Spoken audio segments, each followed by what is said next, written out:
Bonjour à tous, ici le MJ Masqué, on se retrouve pour une petite vidéo qui va parler de conseils de maître du jeu. Oui, c'est une intro extrêmement rapide, mais c'est pour une très bonne raison, mesdames et messieurs. Vous savez pourquoi? Alors, l'objectif de cette vidéo, c'est tout simplement vous partager des conseils.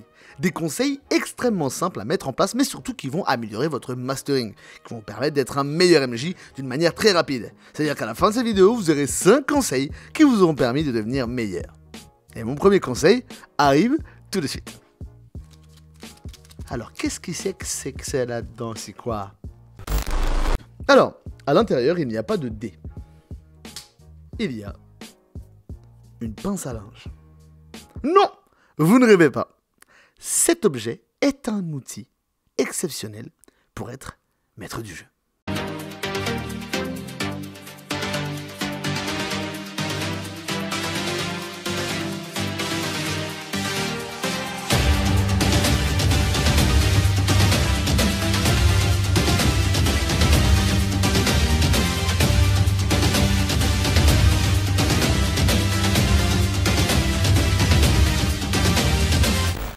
Et vous allez avoir une démonstration immédiatement. Assistant?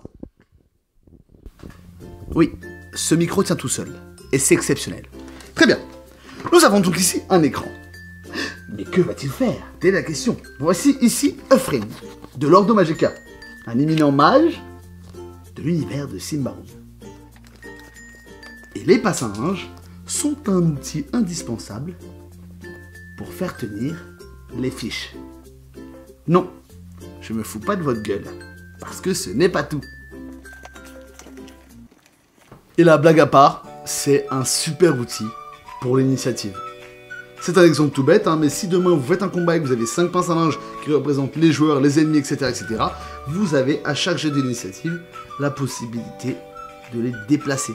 Donc, par exemple, là, nous avons Admin qui joue en premier. Si du coup c'est notre cher Joseph qui avait réussi son jet d'initiative, ou du moins qui avait fait un jet d'initiative plus élevé, il jouerait avant son camarade, et ainsi de suite. Et ça, c'est un vrai tips, et c'est ultra pratique. Je l'ai volé à des vieux MJ de la vieille, et ça fait vraiment plaisir. Enfin bref, ça paraît un peu débile, mais c'est un investissement qui est moindre, et ça permet vraiment de gagner une fluidité dans les combats grâce au jet d'initiative, et surtout d'oublier jamais personne. Et dans un second temps, moi je trouve ça toujours super cool de pouvoir montrer aux joueurs des visuels, des images, des décors, des personnages, des portraits, et les accrocher avec une pince à linge, c'est rapide, efficace. Donc moi je vous recommande d'utiliser des pinces à linge, parce que c'est vraiment pratique. Je vais aborder avec vous un second outil. Un outil que j'utilise dans l'ensemble de mes campagnes de jeux de rôle. Compagne, oui, je parle un peu avec l'accent du Sud. Cet outil est le téléphone, mais plus particulièrement le groupe WhatsApp. Peut-être que de nombreux d'entre vous l'utilisent déjà, mais c'est un outil essentiel. Je classe et je stocke l'ensemble de mes aides de jeu dans les groupes WhatsApp. J'ai un groupe WhatsApp Symbaroum, j'avais un groupe WhatsApp pour les engagés, j'avais 3 groupes WhatsApp pour les engagés, j'ai un groupe WhatsApp pour toutes les campagnes que j'engage. Ça permet de garder une trace écrite, une trace visuelle des éléments du scénario qui sont indispensables. Donc pensez-y, quand vous créez une partie comme ça, qu'elle soit physique, à distance ou autre, vous créez votre petit groupe WhatsApp et ça vous permet de stocker l'ensemble de vos images et aides de jeu à l'intérieur. Et moi j'ai trouvé ça toujours super pratique. On le faisait à l'époque il y a fort longtemps pour Mutant Year Zero et ça suscitait énormément de débats le soir. Des fois la quête était terminée genre à 1h du mat et jusqu'à 3h il y avait des débats, ouais peut-être que c'est ça, etc. Donc moi je trouve que ça fait vivre la quête un peu plus longtemps et c'est vraiment cool. Le conseil suivant va tout simplement dégommer la colorimétrie de cette vidéo. Et voilà, ceci est une ampoule, mais pas n'importe quelle ampoule. C'est une ampoule à télécommande. On peut trouver ça dans le commerce assez facilement. C'est un outil qui permet de changer la couleur, voilà, de l'ampoule. On peut avoir un fond bleu, vert, qui change, qui évolue, etc., qui fait des flashs, ce que vous voulez. Et je trouve que c'est un outil super. La première fois que j'ai fait une quête cyberpunk, je l'ai fait avec ça. Tu t'en souviens, Riquette? Oui, je m'en rappelle. Parfaitement. Et c'était vraiment cool. Donc voilà, je vous invite à, si vous avez envie de faire monter un petit peu le design, le décor pour l'immersion, regardez la vidéo de l'immersion, j'aborde souvent ce sujet, rajoutez-vous une petite lampe à effet, vous pouvez changer la couleur, vous pouvez faire ce que vous voulez avec, vous pouvez faire un effet nuit, un effet jour, il y a plein de possibilités, donc n'hésitez pas, moi c'est un outil que je trouve maintenant à ce jour indispensable, surtout quand on joue à la maison. Et oui, je vous ai déjà fait dépenser de l'argent avec des pinces à linge et maintenant une ampoule de couleur. Donc peut-être que vous êtes ruiné, que vous n'avez pas assez d'oseille pour vous acheter une horde de ghouls, par exemple. Parce que cette bordel là, c'est cool, mais ça coûte super cher. En peinture, en accessoires, en machin, truc bidule. Et donc, quand on doit équiper toute une campagne D&D ou que sais-je, Symbaroum ou Medieval Fantastic ou autre, de figurines, eh ben on peut rapidement se ruiner. Et si vous êtes pareil comme moi, je vais vous donner une petite astuce qui peut vous sortir de ce pétrin. Et ça, c'est vraiment bien.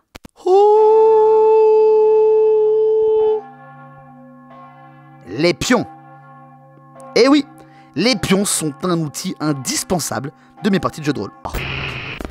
Les pions sont vraiment l'alternative parfaite entre la capsule de bière et la figurine.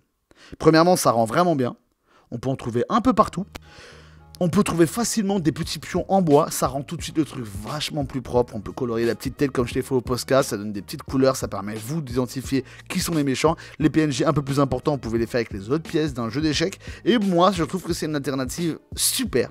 Quand on a envie de faire un truc un peu propre, quand on a envie de faire des mises en scène de combat un peu sympas. Et ça permet juste, par exemple, d'investir dans vos héros, vos personnages. Et tous les méchants, on essaye de les mettre, enfin les méchants random, entre guillemets, on les met sous forme de pions. Et moi, c'est le conseil que je vous donne. Toujours jouer avec plein de pions, c'est toujours super cool.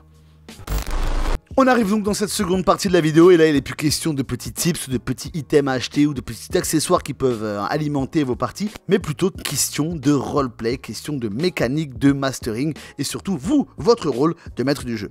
Et la première chose est, enfin du moins mon premier conseil est, laissez jouer les joueurs.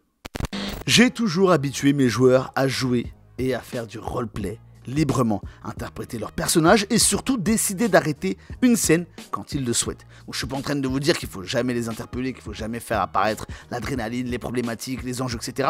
Mais je pense qu'il est essentiel de laisser jouer ces joueurs.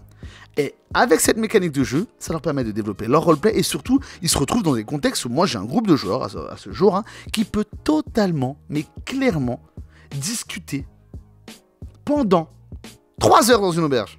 Sans aucun problème, se divertir et s'amuser. Et moi je pense que c'est nettement plus frustrant de couper ce genre d'initiative, couper ce genre de débat, plutôt que de les laisser prendre leur temps et s'amuser. Quoi qu'il arrive, prenez votre temps. C'est l'une des grosses erreurs des jeunes MJ de toujours vouloir susciter de l'intérêt de peur que les joueurs s'ennuient. Quand un joueur s'ennuie, quand un joueur a besoin de quelque chose, il va naturellement aller à la recherche de celui-ci. Donc laissez les joueurs être maîtres de leur aventure, maîtres du rythme. Et ça, c'est super important. Mon deuxième conseil, c'est toujours le PNJ clé. Alors, Riquette ici présent va pouvoir témoigner dans quelques minutes. Quoi qu'il arrive, lorsque je me lance dans une grande aventure, dans un contexte de jeu qui va être long, qui va durer, où les joueurs vont être confrontés à de l'adversité pendant longtemps, ou qui vont pas forcément être en connexion directe avec des PNJ, par exemple d'avocats, on est l'exemple parfait, on peut parfaitement se balader 3 jours sans croiser personne, il est super important d'avoir des PNJ clés. Les PNJ clés vont être les personnages qui vont accompagner vos joueurs tout au long de l'aventure. Moi, je crée toujours des PNJ clés parce que ce sont des outils indispensables au rythme d'une partie. Ce sont ceux qui peuvent créer du débat, créer des échanges. Ce sont ceux qui peuvent, si jamais ça cale ou si jamais il y a une problématique, les orienter, les conseiller. Et je trouve ça toujours extrêmement déplaisant de se retrouver dans un contexte de jeu où les 3 joueurs sont tout seuls et il n'y a absolument personne pour communiquer avec eux. Donc moi, je vous recommande, surtout si vous débutez, de toujours prévoir un petit PNJ qui les accompagne, quoi qu'il arrive. D'ailleurs, moi, dans mes quêtes, c'est souvent devenu un running gag. Par exemple, dans Tales from the Loop, le personnage clé est toujours le même. Il s'appelle Ernest et il accompagne toujours les joueurs. C'est comme ça, il sera toujours là. N'est-ce pas, Riquette? Ernest, c'est notre gars sûr. Et puis d'ailleurs, c'est tellement contagieux que Ernest est même parti dans les parties des autres joueurs. Ouais. Voilà, maintenant mes anciens joueurs qui sont maintenant MJ de Tales from the Loop ont Ernest aussi avec eux. Il est intemporel ce mec. Donc si vous faites Tales from the Loop, mettez Ernest vous aussi. Et oui, nous arrivons à la fin de ce conseil critique, nous arrivons à la fin de ces petits tips. En tout cas, c'était un plaisir de partager tout cela avec vous. Si cela vous a plu, n'hésitez pas à me le mettre en commentaire, j'en ferai d'autres. Et surtout, si vous avez des petits conseils à donner aux joueurs qui passent par ici, ou aux MJ qui passent par là, mettez-les en commentaire. Des bisous. N'hésitez pas à soutenir le Tipeee si vous voulez soutenir la chaîne. Oui, parce que Tipeee on soutient pas, c'est plutôt moi qu'on soutient, mais c'est pas grave. En tout cas, grosse bise et à bientôt.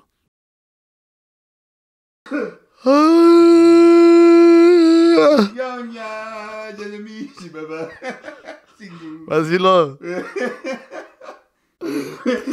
Vas-y, ramène. Je m'affiche. Mec, tu m'as fait chier mal, mec. Tu as mis le doigt dans l'œil au calme là. Comme ça. Ouais, t'as appuyé fort en plus. T'as déjà vu Kill Bill? Oui.